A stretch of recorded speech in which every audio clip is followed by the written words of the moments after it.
सनातन पर सियासत, किस पर आएगी आफत, छिड़ी चर्चा। अखिलेश का नया दांव या सियासी संदेश, दिखा नया क्लेश। योगी का अयोध्या से पलटवार, मिशन 27 को लेकर चढ़ा तापमान। सनातन ही समाजवाद है के नारे से सियासत गर्म, किसमें दम। सनातन पर आमने सामने योगी और अखिलेश, बदलेगा खेल। हो यह वही जो राम ही रचि राखा, को करी तर्क बढ़ावे साखा। रामचरितमानस की ये चौपाई बताती है कि प्रभु श्री राम की इच्छा से ही सब कुछ होता है। लेकिन यूपी की राजनीति में आज भगवान राम और सनातन फिर सबसे बड़े चुनावी मुद्दे बनते हुए दिखाई दे रहे हैं, क्योंकि एक तरफ समाजवादी पार्टी सनातन ही समाजवाद है का नया संदेश देकर राजनीतिक समीकरण बदलने की कोशिश कर रही है, तो दूसरी तरफ अयोध्या से मुख्यमंत्री योगी आदित्यनाथ लगातार विपक्ष पर तीखे हमले कर रहे हैं। राम मंदिर चढ़ावा विवाद के बीच अब पोस्टर, बयान और पलटवार की नई जंग छिड़ चुकी है।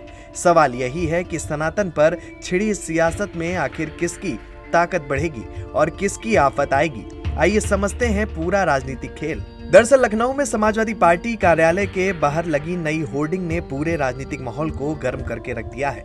इस होर्डिंग में अखिलेश यादव के साथ स्वामी मुक्तेश्वर आनंद की तस्वीर लगाई गई है और बड़े अक्षरों में लिखा गया है, सनातन ही समाजवाद है। इस एक संदेश ने कई राजनीतिक सवाल भी खड़े कर दिए हैं।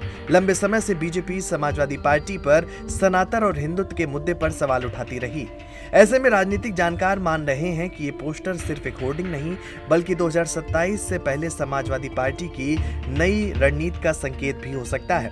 हालांकि पार्टी की ओर से इस पर कोई आधिकारिक प्रतिक्रिया नहीं आई, लेकिन इसके बाद राजनीतिक चर्चाएं जरूर तेज हो गई हैं। उधर अयोध्या में पहुंचे सीएम योगी ने अपने भाषण में समाजवादी पार्टी और कांग्रेस पर सीधा हमला बोला। 432 करोड़ रुपए की विकास परियोजनाओं के लोकार्पण के दौरान उन्होंने कहा कि पहले की सरकारों ने अयोध्या के साथ न्याय नहीं किया। उन्होंने आरोप लगाया कि हनुमानगढ़ी की सीढ़ियों पर नमाज पढ़वाने जैसा काम सपा और कांग्रेस के शासनकाल में हुआ।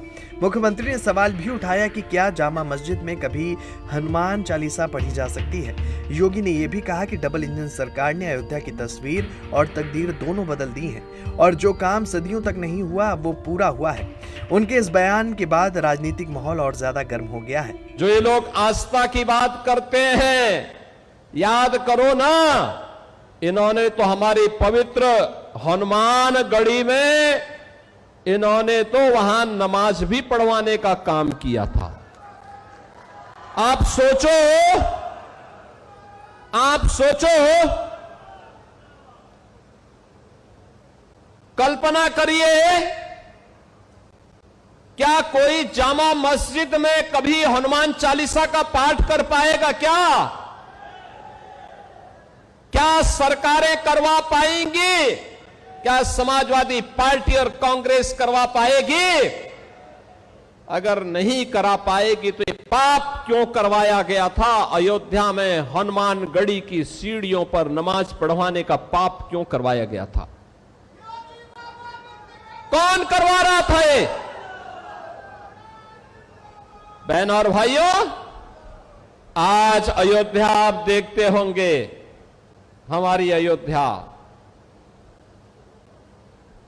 तीनों लोकों से न्यारी है। अब अयोध्या अब तस्वीर साफ दिखाई दे रही है, क्योंकि एक तरफ समाजवादी पार्टी सनातन ही समाजवाद है का संदेश देकर अपनी राजनीतिक दिशा बदलने का संकेत देती नजर आ रही है, तो दूसरी तरफ बीजेपी और सीएम योगी हिंदुत्व और राम मंदिर के मुद्दे पर पहले से ज्यादा आक्रामक दिखाई दे रहे हैं। जानकारों का मानना है कि 2027 विधानसभा चुनाव से पहले दोनों दल विकास के साथ साथ धार्मिक और सांस्कृतिक मुद्दों को भी चुनावी बहस का बड़ा हिस्सा बनाने की तैयारी में है, और यही वजह है कि पोस्टर, बयान और धार्मिक प्रतीकों की राजनीति लगातार चर्चा का विषय बनती जा रही है। दूसरी ओर बीजेपी लगातार ये कह रही है कि राम मंदिर चढ़ावा मामले की एसआईटी जांच पूरी पारदर्शिता के साथ चल रही है और अगर कोई दोषी पाया गया तो उसके खिलाफ सख्त कार्रवाई होगी।